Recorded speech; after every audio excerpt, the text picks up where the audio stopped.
When my daughter's bedroom door opened in the middle of the night, I pretended to be asleep. 3 months of silence, listening to those footsteps in the hallway. I had suspicions, but the day I found purple bruises on her little legs, I knew I needed to do more than just pray. Hello, my dear friends. What a blessing to chat with you like this, cozy in my rocking chair. I'm Eleanor May Wilson, 72 years young, and I live here in Mapleton, a small town in the heart of Ohio. Every day after lunch, when the sun isn't too strong, I like to sit in my garden and observe nature. Beautiful, clean, and real. My children gave me some seedlings as gifts when I moved to this little house. At first, I didn't think they'd survive because I never had much of a green thumb. But you know how it is. You care for them daily, talk to them, and they respond by growing more beautiful each day. It's like life itself, isn't it? You nurture, you give love, and even after the storms, things bloom again. From my porch, I can see the entire sky, clouds drifting slowly by, and I feel such peace. The peace that took me so long to find. Nobody told me that old age would bring this relief, this comfort of finally being at peace with my memories. Oh, before I continue our conversation, I'd like to ask a small favor. If you're enjoying my company, please click that like button and subscribe to the channel so we can continue these chats another time. And tell me in the comments, which town or city are you watching from? Is it morning with your coffee, after lunch, or evening with a warm cup of tea like mine? I read all the comments, you know. I'm so happy to know where you're from and what time of day you set aside for this old grandma. Let me know, okay? Let's create a chain of kindness. You know, my dears, there are stories we keep for years, even decades, because they're difficult to tell. But there came a time when I realized that keeping certain things only makes them weigh more heavily. Today, I want to share something that completely changed my life, about a time when I had to choose between the painful silence and the courage that saves. A story about how sometimes a mother's love must become a strength we never knew we had inside us. It was a time when footsteps in the night filled me with dread. A time when I discovered that the walls of my own home hid shadows I didn't want to see. But as they say here in Mapleton, after the fiercest storm comes the calm. And that's how it happened with me and my little Sophie. I was born in Millerville, a small town here in Ohio, in 1953. Back then, everything was simpler, but also harder, you know? My father, Gerald Wilson, worked as a carpenter, making furniture that was true works of art. My dear mother, Teresa, took care of the house and sold embroidery to supplement our income. It was from her that I learned to have a steady hand with needle and thread. We were a family of 6 children, and I was the youngest of the girls. My 2 older brothers, Jack and Owen, were almost grown men when I was still playing with dolls. They grew strong like our father, working from an early age in the carpentry shop, learning the trade. Then came my sister Irene, who was always the studious one, and Zelda, who had a beautiful voice and sang in the church choir. I, the youngest girl, grew up hearing everyone say I was just like Mom, both in my quiet manner and in my skill with sewing. Our house was small but cozy, built by my father himself. It was at the end of a dirt road near a small creek where we washed clothes and played on hot days. It had 3 cramped bedrooms, one for the boys, one for the girls, and one for our parents. In the kitchen, the heart of the home, was a wood stove that kept everything warm during Millerville's harsh winters. The smell of homemade bread and apple pie that my mother made still lives in my memory. It was a time of bare feet running on grass, climbing trees to pick fruit, playing ring around the rosy with the neighbors until sunset. We didn't have much, but we never lacked the essentials, love and respect, at home. From a young age, around 5 or 6, I would sit beside my mother to learn the first stitches. While other children ran around, I liked to watch her embroider, fascinated by the flowers and birds that were born from those magical hands. "Eleanor has fairy hands," Grandma Catherine would say, when she saw my first works. By 8 years old, I was making small embroideries that my mother sold along with hers. The school was almost a half-hour walk away. We all went together, the older siblings looking after the younger ones. I remember my little penmanship notebook, the times tables lessons I struggled with, and Miss Dorothy, who had a stern but fair manner. I studied only until 4th grade. In those days, girls from humble families learned the basics and then stayed home, helping their mothers and preparing for marriage. On Sundays, the whole family went to church. Women on one side, men on the other, and afterward lunch at Grandma Catherine's house, which brought together all the cousins, uncles, and aunts. It was a festive day, featuring pot roast and apple pie, traditional recipes passed down through generations. Afterward, the men played cards and the women formed conversation circles, exchanging recipes and telling stories. It was on one of these Sunday afternoons, when I was 12 years old, that I met Walter's family. They had moved from rural Kentucky to Millerville. His father, Mr. Edward, was a distant friend of my father's and came to work with wood too.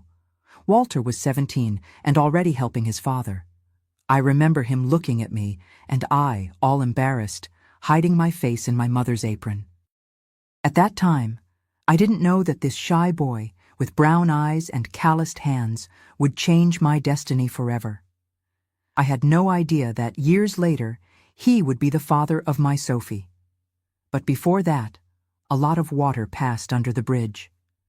Life in Millerville followed its own rhythm, marked by the seasons, harvests, religious celebrations.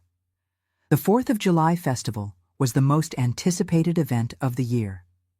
The town square filled with booths. There was square dancing, fireworks, and lots of good food. It was at one of these festivals, when I was 13, that I felt the first sign I was leaving childhood behind. My mother noticed before I did, when she saw a small bloodstain on my slip. She quickly took me home, explained about becoming a woman, as they called it back then, and gave me a cloth that I should use every month from then on. "Now you're a young lady, Eleanor. You have to be more careful around boys," she said with that worried look. And so, between embroidery, prayers, and responsibilities, I grew up, gradually leaving childhood behind and entering a phase that would change everything. Time passed, and when I turned 17, Walter was already 22 and working steadily in the carpentry shop with his father. We would meet at Sunday services, at church socials, and occasionally he would appear at our house, always with the excuse of talking to my brothers. But I knew, and everyone knew, that he came to see me. Our courtship began like that, under the watchful eyes of the family. A respectful courtship, as was done in those days. At 19, I got married. It was a simple ceremony, but beautiful, in Millerville's First Baptist Church. I sewed my own dress, with help from my mother and my sister Zelda. It was made of satin fabric, with small flowers embroidered on the bodice. Each tiny flower took hours of work, but the result was enchanting.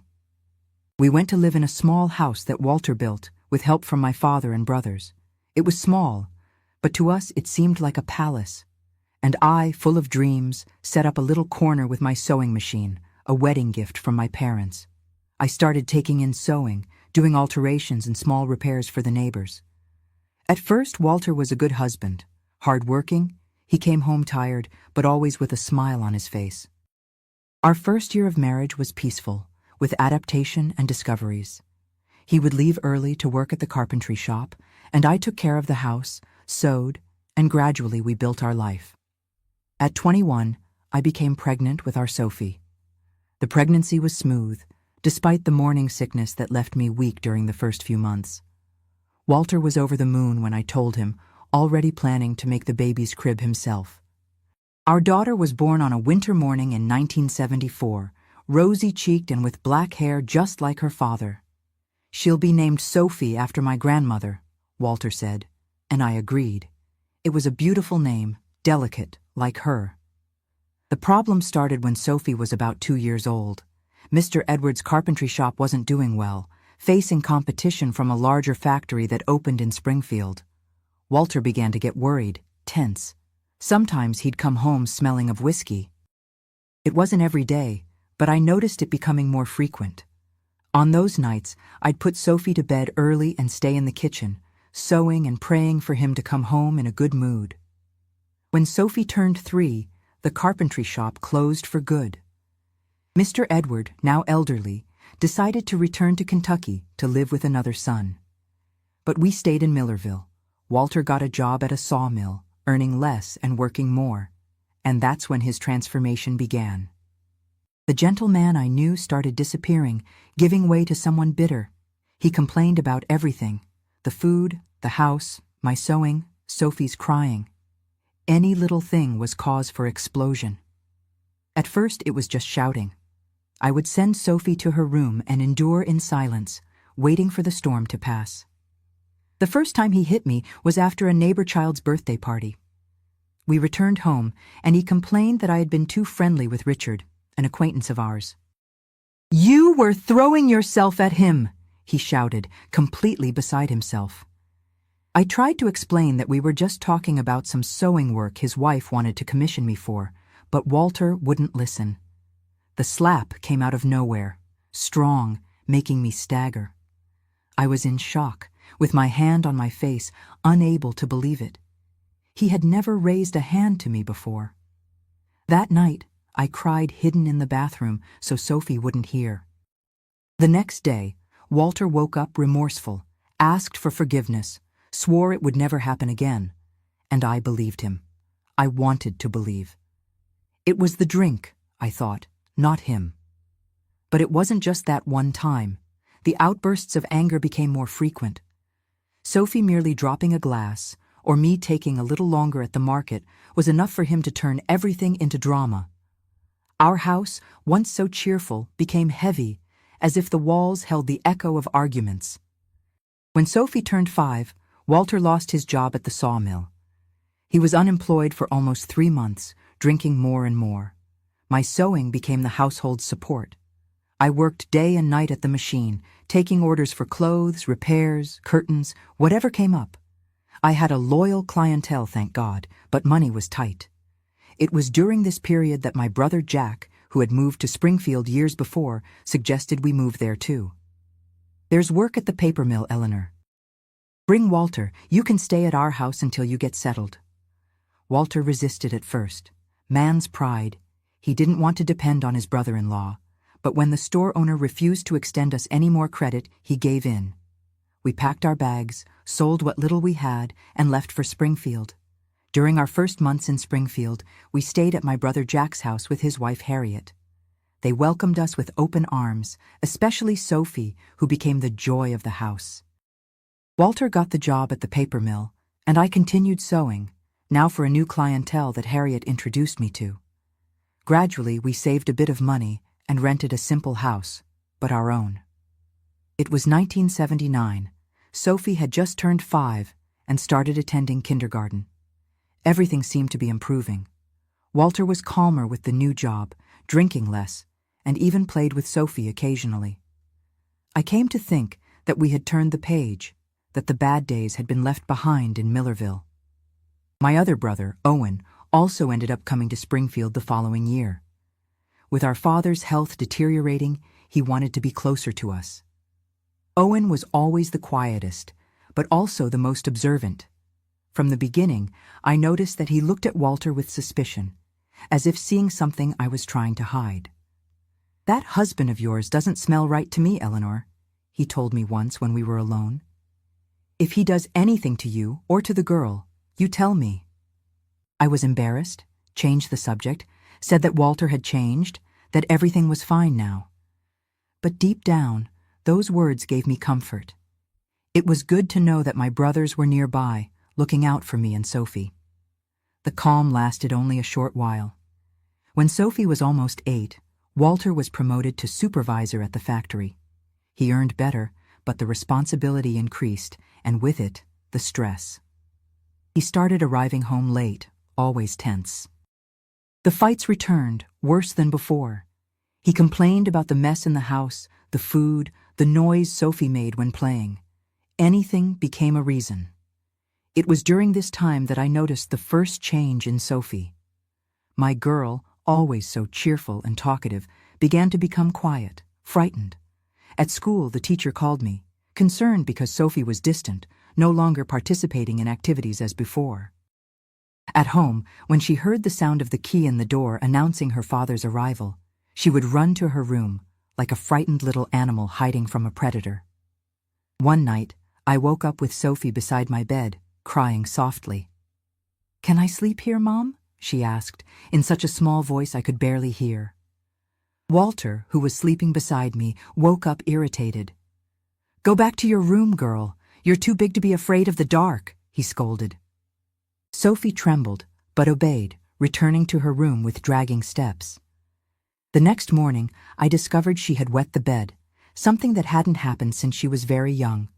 When I asked what was happening, if she had had a nightmare, she just lowered her head and said she didn't remember. But her eyes, my God, her eyes said something else. They were filled with a fear no child should know. I began to pay more attention. Sophie, who had always been a clean child, suddenly didn't want to bathe anymore. She complained of constant stomach aches. She had nightmares almost every night. At school, the teacher reported that she had moments where she seemed absent, as if her mind were far away. It was on a Sunday afternoon, when Walter had gone out to play cards with colleagues from the factory, that I had the courage to ask Sophie directly. We were alone, sewing together. I had taught her the first stitches, just as my mother taught me. "Sophie," I began carefully, "did something happen that you want to tell me about? Something that's making you sad?" She was silent for such a long time that I thought she wouldn't answer. Then, without raising her eyes from the embroidery, she murmured, "Dad gets angry with me at night." I felt a chill run down my spine. "What do you mean, sweetie? What happens at night?" She shrugged, still not looking at me. "He comes into my room when you're sleeping, says I did something wrong, that I need to learn to be a good girl." At that moment, I felt as if the ground had opened beneath my feet. Sophie's words kept hammering in my head for days. "He comes into my room when you're sleeping." I couldn't eat properly, couldn't sleep. I started paying attention to everything, the looks, the silences, the reactions. I observed how Sophie hunched her shoulders when her father approached, how her eyes lowered, how she seemed to want to disappear. One night, I pretended to fall asleep earlier than usual. Walter stayed in the living room, watching television as usual. I lay still, barely breathing, my ears alert to every sound in the house. After what seemed like an eternity, I heard his footsteps in the hallway. They weren't footsteps toward our bedroom. They were footsteps that stopped at Sophie's door. I heard the soft click of the doorknob, the door opening, and then silence. My heart was beating so hard I thought it would explode. I wanted to get up, run, scream, but something paralyzed me. Fear? Doubt? To this day, I can't explain what kept me pinned to that bed. Perhaps the foolish hope that I had misunderstood everything, that he was just checking if she was covered, as loving fathers do. How long did he stay in her room? Half an hour? An hour? It seemed like forever. When I heard her bedroom door open again, I closed my eyes tightly, pretending to be in deep sleep. I felt the mattress sink with his weight as he lay down beside me. I smelled the sweat, the cigarettes, and I felt disgust, a deep disgust that turned my stomach. The next morning, I observed Sophie at breakfast. She was quieter than normal, with dark circles that no child should have. When Walter left for work, I approached her, trying to sound casual. "Did you sleep well, my darling?" She just shrugged, her eyes fixed on the bowl of oatmeal she'd barely touched. "Sophie," I began, with the gentlest voice I could find, "you can tell me anything. You know that, right? Mommy's here to protect you." For an instant, I saw a spark in her eyes, something like hope, but it quickly faded. "There's nothing to tell, Mom." And she left the table, leaving her breakfast half-eaten. The next day, I took Sophie to school and, instead of going home, went straight to the payphone in the town square. I called the school supply store where my sister-in-law Harriet worked. "I need to talk to you," I said, my voice trembling. It's urgent. We met at lunchtime on a park bench. With a voice broken by sobs, I told her my suspicions. Harriet listened in silence, her face growing paler and paler. "Eleanor," she finally said, holding my hands in hers, "you need to be certain before making any accusation. But if it's true, my God, you need to get Sophie out of that house." "How can I be sure?" I asked, desperate. "He always says I'm seeing things, that I'm paranoid, and Sophie doesn't talk. She's afraid." "Look for signs," Harriet said, with a firmness that surprised me. "Marks on her body, torn or dirty clothes. Watch when she bathes." That afternoon, I asked Sophie to take a bath earlier than normal. I went into the bathroom with her, saying I would wash her hair. It was something we did sometimes. It wouldn't seem strange. When she began to undress, I felt my blood freeze. There were purple marks on her thighs, finger marks, as if someone had held her tightly, and on the back of her legs, small marks that looked like cigarette burns. "Sophie," I whispered, trying to control the tremor in my voice. "How did you hurt your legs, my darling?" She looked at her own legs, as if only then noticing the marks. "I fell on the school stairs," she answered too quickly. "And these round marks? They look like burns." She looked away. "I don't know. Maybe when I was playing near the stove." Lies. Desperate lies from a terrified child. My God, how did I not notice before? How could I have been so blind? That night I couldn't pretend. When Walter arrived, he noticed something different in my look. "What is it, woman? You look like you've seen a ghost." "We need to talk," I said, trying to keep my voice firm. "About Sophie." He visibly stiffened. "What about her?" "There are marks on her body, injuries she can't explain." Walter let out a forced laugh. "Kids are always getting hurt, Eleanor. They fall, they bump into things. Sophie's always been clumsy." "There are cigarette burns on her legs," I insisted, my voice rising an octave, "and bruises on her thighs." His face changed. The mask of normality fell for an instant, revealing something dark, threatening. "Are you accusing me of something?" I lost my courage. The fear I saw in my daughter's eyes was now in me. "No, I'm just worried." He came closer, grabbing my arm tightly. "You're making things up, Eleanor. You've always been like this, paranoid, seeing problems where there aren't any. The girl fell at school, I already told you. Now, enough of this subject." That night was torment. Lying beside him, I felt waves of disgust and fear washing over me. I prayed, asking God for strength and guidance. And an idea began to form in my mind. The next day, with the excuse that I needed materials for a special sewing order, I went downtown. I entered an electronics store where, weeks before, I had seen something called a baby monitor in the window, a device with a camera used to monitor babies. It was expensive, far beyond what we could afford. But I sold my only valuable possession, a pair of gold earrings that I had inherited from my mother. The salesman explained how it worked, how to install it, how to see the images afterward. I returned home with the device hidden in my purse. I waited for the right moment when Walter went to work and Sophie was at school. I entered her room and installed the camera inside the teddy bear that sat on the shelf, facing the bed. The bear had been a gift from Uncle Owen on her last birthday, and Sophie adored it. For 3 nights, nothing happened. Walter arrived tired and went to bed early, or stayed up late watching television, but didn't enter Sophie's room. I began to think that maybe I really was becoming paranoid. Maybe I had misinterpreted the signs, the injuries. On the 4th night, I woke up startled. Something had awakened me. A noise? A premonition? I reached out to Walter's side of the bed. It was empty. I looked at the clock. 3:12 in the morning. With my heart in my throat, I got up silently. The door to our bedroom was ajar. In the hallway, I saw a sliver of light coming from Sophie's room. I approached, step by step, trying not to make noise. The door was closed, but not completely. Through the gap, I could see part of the room. What I saw at that moment will forever be etched in my memory.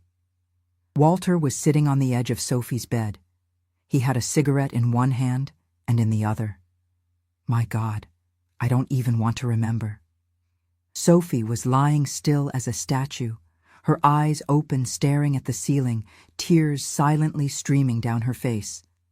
I backed away, horrified, covering my mouth with my hand to keep from screaming. I returned to our bedroom, trembling uncontrollably. I wanted to take Sophie in my arms and flee from that house at that exact moment. But I knew I needed proof. The word of a woman against a man. In those days, in that town. I needed something concrete. In the morning, I waited for Walter to leave for work. Sophie had already gone to school, taken by him as usual. I took the camera from the teddy bear and, following the salesman's instructions, connected it to the video device to see the images. What I saw confirmed my worst fears. I locked myself in the bathroom and vomited. I cried until I had no more tears. Then a strange calm invaded me, an icy determination. That man would not touch my daughter again, never again. But what to do? Where to go? I didn't have enough money saved to start over from scratch. And Walter would find us, I was sure. I needed help. I picked up the phone and called my brother Owen. I didn't go into details, just said, "I need you and Jack to come to our house tonight. It's about Sophie. It's urgent." Owen sensed something in my voice. "Did something happen to the girl?" "When you arrive, I'll explain everything. Please, don't say anything to Walter if you run into him. Say you want to surprise Sophie, something like that." The day dragged on with agonizing slowness. I picked up Sophie from school earlier than normal, making up that she had a doctor's appointment. Instead of going home, we went to Harriet's house. I told her what I had discovered, showed her the recorded images. She cried with me, hugged me, and said that Sophie could stay there as long as necessary. "But what are you going to do, Eleanor?" she asked, worried. "I'm going to get justice," I answered, with a voice that didn't even sound like mine. Justice the way it needs to be done. I returned home alone, leaving Sophie safe with Harriet. I prepared dinner as if it were a normal day. I left the videotape ready next to the television. And I waited. Walter arrived at 6, as always. He asked about Sophie. "She's at Aunt Harriet's," I replied calmly. "Jack and Owen are coming to dinner with us tonight. I thought it better for her to stay there, playing with her cousins." He seemed to relax.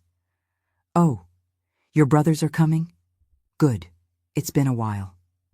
At 7, the doorbell rang. It was them.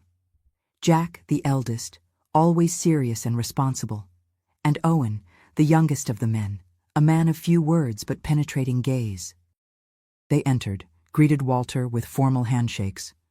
"Shall we eat first?" I asked, serving the food I had prepared. A dinner that nobody there really ate. The tension was palpable. Even Walter, normally oblivious to subtleties, seemed to sense that something was wrong. After dinner, with coffee cups on the table, I took a deep breath. "I have something to show you," I said, getting up and going to the television. "Something I recorded." Walter's face went livid. "What have you been doing, Eleanor?" I didn't answer. I turned on the video device, inserted the tape, and pressed play. The grainy black and white images began to play on the screen. Sophie's room, at night, the door opening, Walter entering. I didn't need to show more than a few seconds. My brothers understood immediately. Jack jumped up, his face contorted with rage.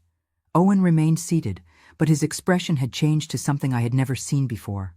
A cold, calculating hatred. Walter tried to run. He knocked over the chair as he got up, ran for the door.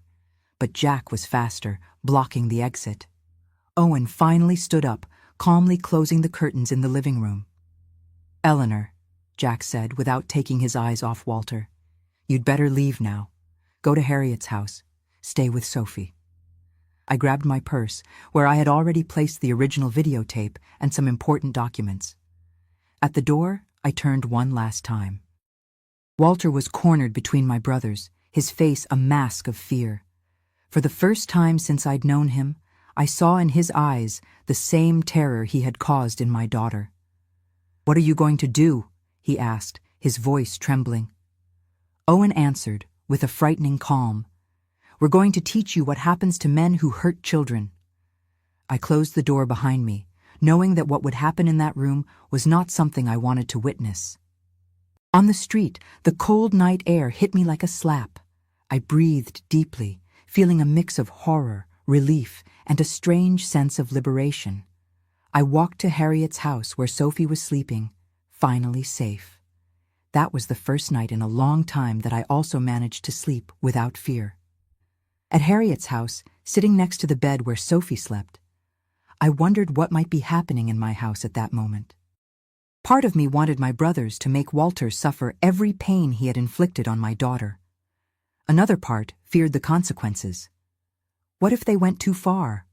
What if the police got involved? Sophie moved in her sleep, her little face frowning as if having a nightmare. I stroked her hair gently so as not to wake her. "Everything's all right now," I whispered. "Mommy's here.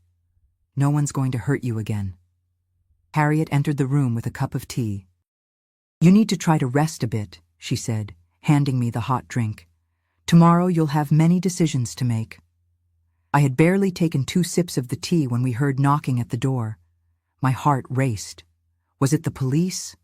Or Walter, who had somehow escaped from my brothers? Harriet went to answer. I heard muffled male voices, then footsteps approaching the room. It was Jack and Owen. Their faces were grim, tense, their clothes rumpled. The knuckles of Jack's hands were red and swollen. "It's done," Jack said simply, sitting heavily in the corner chair. "What did you—" I began, but Owen interrupted me. "Better you don't know details, Eleanor. I can only say he won't lay a finger on Sophie again. Or on you." A heavy silence fell over us. Nobody asked if Walter was alive. Nobody wanted to know. "And now?" I finally asked. "What do we do?" Jack sighed, running his hand over his tired face. "Early tomorrow morning we'll get your things from the house, the bare necessities. You and Sophie can stay here with us as long as needed." "And him?" Owen and Jack exchanged glances. It was Owen who answered, "He's leaving Springfield. We gave him that choice. Disappear and never come back, or face not only justice, but the entire town when they learn what he did." I didn't ask anything else. That night, lying on the makeshift mattress beside Sophie's bed, I cried silently. Not for Walter, he didn't deserve a single tear. I cried for the lost time, for the signs I ignored, for my daughter's suffering that I couldn't prevent.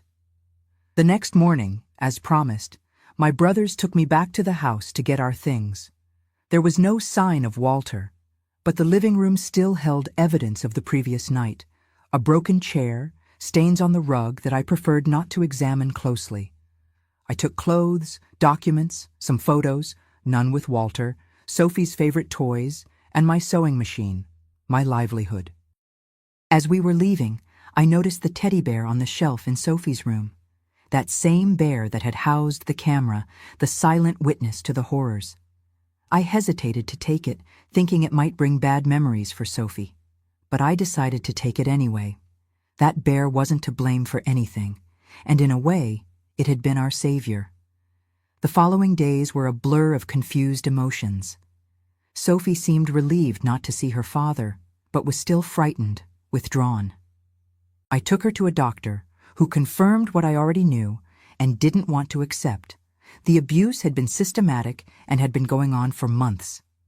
He recommended that Sophie talk to a psychologist, but in those days, in a town like Springfield, such resources were scarce.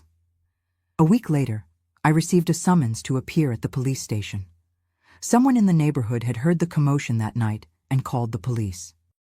Nothing had been registered at the time, but suspicions arose when Walter no longer showed up at the factory. Sitting in front of the sheriff, a middle-aged man with deep circles under his eyes and an expression that oscillated between boredom and irritation, I felt afraid. What if he didn't believe me? What if he blamed my brothers? What if he took Sophie away from me? Mrs. Wilson, he began, leafing through a notepad. Your husband has been missing for a week. His colleagues at the factory said he didn't show up for work, didn't notify anyone. The last time he was seen was entering your house Wednesday night last week. Do you know where he is? I took a deep breath. I don't know, Sheriff. He left. Just like that? For no reason? I hesitated. I didn't want to lie, but I also couldn't tell the whole truth. We had a fight about our daughter. The sheriff raised his eyes from the notepad, suddenly more attentive. What kind of fight? It was at this moment that I made the most difficult and bravest decision of my life. I opened my purse and took out the videotape that I had kept. The proof. This, I said, placing the tape on the desk, will explain everything. The sheriff looked at the tape, then at me, with an eyebrow raised. What's on there? Evidence that my husband, that he abused our daughter. I put a camera in her room. It's all recorded. The sheriff's expression changed. The boredom gave way to something darker, more intense. Are you aware of the seriousness of this accusation? I am. That's why I brought evidence. He picked up the tape, turned it over in his hands, thoughtful. Then he called another officer and asked him to bring a video player. He asked if I wanted to leave the room while they watched. I decided to stay. I had already seen enough of those images to know what they would see. 20 minutes later, the sheriff turned off the device, his face pale. The other officer left the room without saying a word, visibly disturbed. A heavy silence settled between us. Mrs. Wilson, the sheriff finally spoke, his voice softer than before. Where is your daughter now? With my sister-in-law. She's safe. He nodded, thoughtful. And your brothers? Do they know all about this? I felt a chill down my spine. Yes, they helped me confront my husband when I found out. And what happened in that confrontation? It was the moment of truth. My brothers told him that if he didn't disappear from town, they would take this tape to the police and let everyone know what he did. He chose to leave. The sheriff stared at me for a long time, as if trying to read the truth in my eyes. I held the gaze, silently praying. Finally, he sighed. I understand. He took the tape and put it in a drawer of the desk. I'm going to open a case against your husband for child abuse. I'll issue a search and arrest warrant. If he's found, he'll have to answer for his crimes. I felt an enormous weight lifting from my shoulders. Thank you, Sheriff. He raised his hand, interrupting my thanks. Don't thank me yet. This is going to be hard for you, and especially for your daughter. You'll have to testify, undergo examinations. And even with this evidence, he indicated the drawer where he had stored the tape. It's not guaranteed that he'll be convicted. The system doesn't always work as it should, especially in cases like this. I left the police station with mixed feelings. On one hand, relieved for having made the formal complaint, for having delivered the evidence. On the other, terrified by the possibility of Walter returning, of having to face him in a courtroom, of exposing Sophie to more trauma. In the weeks that followed, I lived in a constant state of alert. With every noise in the street, every knock at the door, my heart raced. Sophie had nightmares almost every night, woke up screaming, calling for me. We slept together, clinging to each other like castaways in a storm. The news spread through the neighborhood, inevitably. People whispered when we passed, looked with a mixture of pity and morbid curiosity. Some avoided greeting us, as if what had happened was contagious. Others, especially women, came to offer support, bring food, ask if we needed anything. One day, about a month after the complaint, I received a call from the police station. They had found Walter's car abandoned near the Kentucky state line. Inside it, a letter, a confession, and a goodbye. He wouldn't be coming back. The sheriff told me they would continue looking, that the confession was practically an admission of guilt, but that without him present, the case would technically remain open. But you can rest easy, he added. From the tone of the letter, he doesn't intend to return. That night, I had a strange dream. I was in an open field, holding Sophie's hand. Around us, flowers grew. Not common flowers, but flowers made of colored fabric like the ones I embroidered. The wind swayed them gently, creating an undulating sea of colors. And on the horizon, a rising sun, bright, promising. I woke up with a different feeling in my chest. It wasn't just fear or pain anymore. It was something new, something I had forgotten how it felt. Hope. I looked at Sophie, sleeping beside me, her little face finally relaxed, at peace. I made a silent promise to her and to myself. We would rebuild our lives. We would find joy again. We would overcome this together. That same morning, I made 2 important decisions. First, I accepted the doctor's suggestion and sought out a psychologist for Sophie. I was lucky, a young psychologist, Dr. Norma, had just moved to Springfield and was seeing patients at affordable prices at the local parish. The second decision was more practical. I rented a small storefront downtown to set up my own sewing workshop. It wouldn't be easy to start over, but I had my skills, my determination, and now a new purpose: to ensure that Sophie had a safe, happy, and fulfilling life. The road would be long, I knew. The emotional wounds would take time to heal, perhaps longer than the physical ones. But for the first time in a long time, I could see a future beyond the pain. The following months were a period of reconstruction, slow and painful, but steady. Starting from scratch is never easy, especially when carrying such deep scars. But I was determined to create a new life for Sophie and me, a life without fear. The sewing workshop I rented was small, a cubicle with a narrow storefront on Main Street in downtown Springfield. There was just enough room for my sewing machine, a small table to cut fabrics, an old mannequin I bought secondhand, and a few chairs for customers. But for me, that little space represented independence, a fresh start. At first, orders were few. I didn't have much money to invest in fabrics or materials, so I mainly worked on repairs and alterations. Harriet helped me a lot, promoting my work among her friends. "Eleanor is the best seamstress I know," she would tell everyone. And gradually, the clientele grew. Sophie continued to live with us at Jack and Harriet's house. I wanted to save as much as possible so we could have our own home again, a place just for us without bad memories. My brothers insisted there was no rush, that we could stay with them as long as necessary, but I knew we needed our own space to truly rebuild our lives. The sessions with the psychologist, Dr. Norma, were helping Sophie. At first, she barely spoke, only drew. Dark scenes, frightening figures, houses with locked doors. But over time, the drawings became more colorful, and she began to open up. Norma guided me on how to act, what to say, how to help my daughter process the trauma without reliving it. "You did everything right, Mrs. Wilson," Norma told me once. "You believed your daughter, acted to protect her, sought help. Many mothers, unfortunately, deny or ignore the signs." Her words comforted me, but didn't erase the guilt I felt for not having noticed sooner, for not having acted faster. This guilt would accompany me for many years, even knowing rationally that I had done the best I could under the circumstances we had.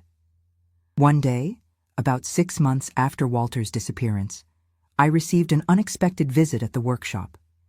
It was Margaret, a lady I knew only by sight, the mother of one of Sophie's school friends. She entered timidly, looking around as if afraid of being seen there. "Mrs. Wilson," she began hesitantly, "I'm sorry to come like this without notice, but I really needed to talk to you." I offered a chair, and she sat, her hands restless in her lap. She seemed nervous, anxious. The whole town heard what happened to your daughter. And I came because I need your help." I remained silent, waiting for her to continue. "My Mary, my daughter, I think she's also—" Her voice failed, and tears began to roll down her wrinkled face. "The same signs you described to the police. the fear, the nightmares, not wanting to be alone with her father. I felt a shiver run down my spine, that familiar terror, that sense of powerlessness in the face of evil. But this time, I wasn't paralyzed by fear. This time, I knew what to do. I took Margaret's trembling hands in mine. "I'll help you. We'll go to the police station together. The same sheriff who handled my case, he'll believe us." That same afternoon, I accompanied Margaret to the police station. Sheriff Davis received us, listened to her account attentively, and immediately initiated an investigation. 3 days later, Margaret's husband was arrested. There were other victims besides his own daughter, we discovered later. A monster who hid behind a respectable facade, just like Walter. In the months that followed, other mothers came to seek me out. Some just to talk, to understand how I had noticed the signs, to know how Sophie was recovering. Others, unfortunately, because they suspected their own children were being abused. For each of them, I offered the same support that Harriet and Norma had offered me: listening, understanding, and practical help to seek justice and protection. 1 year after Walter's flight, I managed to save enough money to make a down payment on a small house in the West Side neighborhood in the outskirts of Springfield. It was small, in need of repairs, but it was ours. Sophie, who was now almost 10, helped choose the colors to paint the walls. She chose yellow for the kitchen, light blue for her room, and soft green for the living room. Cheerful colors, colors of hope. On the day of the move, Jack, Owen, and their friends from the factory helped transport the few pieces of furniture we had. Harriet organized a lunch for everyone in the backyard of the new house. It was a small celebration, not just of the house, but of our new life, our survival. It was also on this day that I made a decision that would change the course of our lives. Sitting on the porch of our new house, watching Sophie play with Harriet's daughters in the yard, without fear, smiling as a child should smile, I realized we needed to do more than just survive. "I'm going to create a support group," I announced during coffee after lunch, "for women and children who have gone through what we went through. A safe place to talk, to strengthen themselves, to seek help." My brothers exchanged concerned glances. "Are you sure, Eleanor?" Jack asked. "This is going to make you relive everything again, every time." "I already relive everything anyway," I replied. "At least this way, these memories will serve to help other people." And so was born the Circle of Hope, which began with weekly meetings in the living room of my house. At first, we were just 5 women, including Margaret and me. We met on Wednesday nights after the children were in bed. We drank tea, ate cookies, and talked about our experiences, our fears, our small and large victories. Over time, the group grew. Dr. Norma volunteered to participate, bringing her professional expertise. The local church gave us a larger room for meetings when our house could no longer accommodate all the participants. A lawyer in town began to offer free legal guidance for women who wanted to report their abusers. I discovered there was a strength in me that I didn't know, an ability to transform pain into action, fear into determination. Each time I helped another woman escape an abusive situation, each time I saw a child begin to recover, I felt I was rebuilding not just my own life, but contributing to a slightly better world. Sophie also found her own form of healing. At school, a teacher noticed her talent for writing and encouraged her to participate in literary contests. At 12, she won her first prize with an essay about courage. When I asked her what inspired her, she answered simply, "You, Mom." We never heard concrete news of Walter again. There were rumors from time to time. Someone who saw him in Louisville. Another who swore they had encountered him in Nashville. But nothing confirmed. Deep down, it didn't matter. He had lost his power over us. Our lives were no longer defined by him, by what he did, by the fear he caused. Our sewing workshop prospered in the years that followed. I began to teach sewing classes to women from the Circle of Hope, as a way to help them achieve financial independence. Many of them came from situations where they were completely dependent on their abusers, without professional qualifications, without means to support themselves. Seeing these women transform, strengthen, rebuild their lives was a joy I cannot describe in words. And Sophie, my brave, resilient Sophie, grew to become a strong and determined young woman who never allowed the trauma to define who she was or who she could be. The path wasn't easy.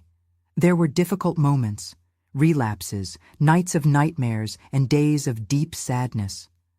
But together, step by step, we built a life worth living. Today, at 72, life has a sweetness I never imagined I would know. I still live here in Mapleton, in the same little house in the West Side neighborhood, which over the years has been improved, painted, expanded. The backyard, which was once just bare earth, is now full of colorful flowers, aromatic herbs, and even some vegetables I cultivate with care. My neighbors always stop by to get some mint for their tea or a bit of rosemary to season their meat. My sewing workshop, which began so small, grew and transformed. Today, it operates in the front of the house, where I built an extension with the help of my nephews. I don't work as many hours as before. Age takes its toll on eyesight and joints.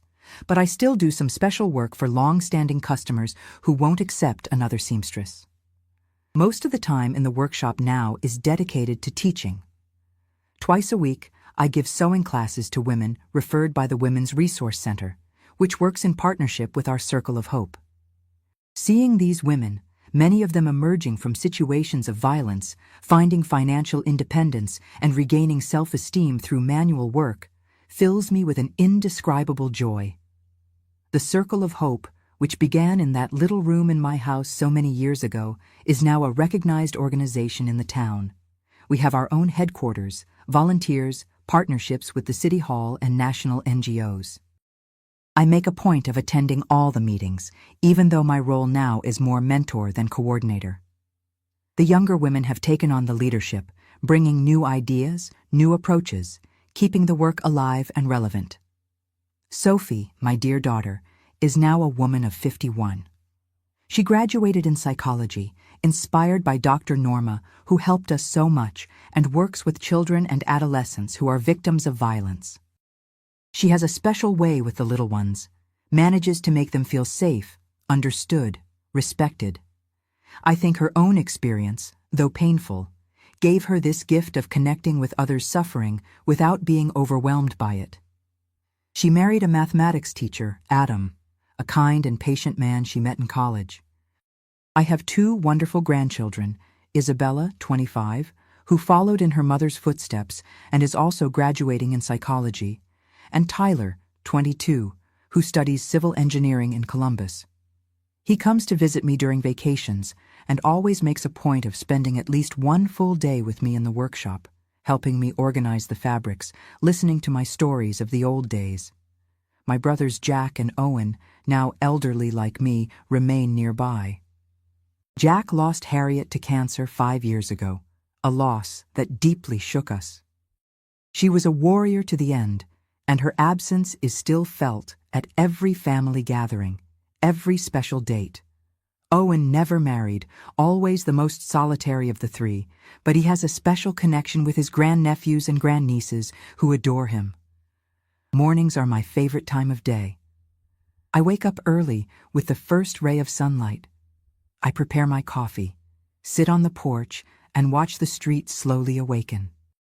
Children going to school, workers to their factories and offices, the mailman making his rounds, life in its normal, safe, predictable rhythm, a blessing I've learned not to take for granted. In the afternoons, when I'm not teaching at the workshop, I like to receive visitors. Former students bring their children to meet me, calling me Grandma Eleanor, even though we have no blood ties. Ladies from the Circle of Hope come for tea, to discuss community problems, to ask for advice. I have a rocking chair on the porch where I sit to talk, and a basket always full of cornbread, cinnamon rolls, or cookies, old recipes from my mother that I still make with pleasure. Once a month, usually on the last Sunday, the whole family gathers at my house for lunch. Sophie and Adam, the grandchildren when they can come, my brothers, nephews, and nieces, sometimes even some close friends. The house gets full, noisy, alive. I insist on cooking myself, with help from Sophie and the girls. I prepare dishes that everyone loves: meatloaf with mashed potatoes, beef stew, fried chicken, and the dessert that can never be missing, the apple pie that was my mother's favorite. During these lunches, I look around and feel a deep gratitude. Not for what I went through, I will never be thankful for the suffering, but for the strength I discovered in myself, for the family we built, for the peace we won. I think of all the women we've helped over the years, of the children who were protected because their mothers found the courage to report, to leave, to start over. Sometimes, very rarely, I still hear news about Walter. Years ago, we learned that he had died in a car accident somewhere in Tennessee. I felt no joy at the news, not even relief. I realized he no longer had power over my thoughts, over my emotions. He was just a distant shadow of a past that, although it left scars, does not define who we are. At night, before going to sleep, I have the habit of reading a bit. I like poetry, historical novels, biographies of strong women. On the bedside table, I keep a notebook where Sophie wrote her first stories, those that began as a form of therapy and revealed her talent. Sometimes I reread these childish texts, recognizing in them the first signs of the extraordinary woman my daughter would become. And so I live my days, at peace with my past, grateful for my present, hopeful about the future. Not just my future, which at this stage of life has already become shorter than the path traveled, but the future of the women and children who will continue the work we started, who will carry forward the message that it is possible to survive, overcome, and even flourish after the storm. As they say here in Ohio, after the tempest comes the calm. And what beautiful calm life has reserved for me. My dear friends, coming to the end of our chat, I want to leave some words that come from the bottom of my heart, words that took a lot of time and many tears for me to learn. If you're going through a situation similar to what I experienced or know someone who is, I want you to know you are not alone. Silence is the greatest ally of abuse. It was by breaking that silence that I found my liberation, and it was by helping other women break theirs that I found my purpose. I learned that fear can paralyze us, but it can also drive us to act when something even more precious is at risk. When I saw those marks on my Sophie's body, the fear I felt of losing my daughter was greater than the fear I had of my husband. And it was that reversal that gave me courage to act. Trust your instincts. We, mothers, have an intuition that rarely fails. If something seems wrong, it probably is. I ignored the first signs because it was more comfortable not to see, because I didn't want to face the terrible truth. But each day of denial was one more day of suffering for my daughter. I understood, with time, that I am not responsible for the actions of others, only for my own. For years, I carried the guilt of not having noticed sooner what was happening with Sophie. But the true guilt was never mine, nor could it be. The responsibility for the abuse is solely and exclusively the abuser's. Life has a funny way of showing us our own strength. Before that fateful night, I saw myself as a weak, submissive woman, incapable of great acts. It was precisely when everything fell apart that I discovered the fortress that existed within me. As the saying goes, it's in the fall that we learn to fly. The healing process is not linear. There are good days and bad days, moments of progress and moments of relapse. For both me and Sophie, recovery was a road full of curves and obstacles. But each small victory, each nightmare less, each genuine smile was proof that we were heading in the right direction. I learned that asking for help is not weakness, it's wisdom. Alone, I would never have been able to protect Sophie and rebuild our lives. I needed the strength of my brothers, Harriet's support, Dr. Norma's professional guidance, Sheriff Davis's understanding, and later, the collective strength of our circle of hope. Hands that extend to help are blessings we shouldn't refuse out of pride. Pain can transform into purpose. What we experienced was terrible, but it wasn't in vain. Each woman I helped to leave an abusive situation, each child who was protected because their mother found courage to act, each family rebuilt on healthier foundations. All of this gave meaning to our suffering. Not that it justifies it, ever, but at least it wasn't in vain. And perhaps the most important lesson, abuse does not define who we are. For a long time, I was the woman whose husband abused their daughter. Sophie was the girl abused by her father. These invisible labels accompanied us, shaping how others saw us, and worse, how we saw ourselves. Breaking these definitions, reclaiming our identities beyond the trauma, was a fundamental part of our healing. If you're in a situation of violence, remember, there is a way out. It may seem impossible now, it may seem that you're alone, that nobody will believe you, that there's nowhere to go. But I was in that same place of despair, and I can assure you there is a path. There are people willing to help. There is a life waiting for you on the other side of fear. In every city in America, there are services to protect women and children. Seek help, even if it's just an anonymous call to understand your options. A first step, even a small one, can open the way to your liberation. And for you, who are watching and fortunately have never gone through such a situation, I ask, be alert to the signs. A neighbor with unexplained marks, a child who suddenly changed behavior, a friend who always seems frightened. Sometimes, a word of support, an attentive ear, can be what that person needs to find courage. I found my purpose in helping other women out of the darkness that once swallowed me. I found my peace in watching my daughter flourish despite everything. I found my joy in the simplicity of ordinary days, without fear, without secrets. And now, before I say goodbye, I'd like to ask a special little favor. If this story touched your heart, if you found some strength or inspiration in my words, please subscribe to the channel. Hit that bell so we can continue this conversation in other videos. This subscription is important not just for the number, but because it means we're building a support network, a community of people who care. Also, leave a comment with the word courage.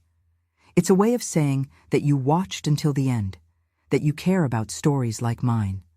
And this action of yours, my dear friend, can give strength to other people who are watching and perhaps needing a sign, a little push to seek help. Do this now, don't wait even one more minute. Because sometimes, a small gesture like this can be the beginning of a big change in someone's life. From the bottom of my heart, thank you for listening. May God bless each one of you, and may our stories, however painful they may be, serve as a beacon to illuminate the path of those still lost in darkness.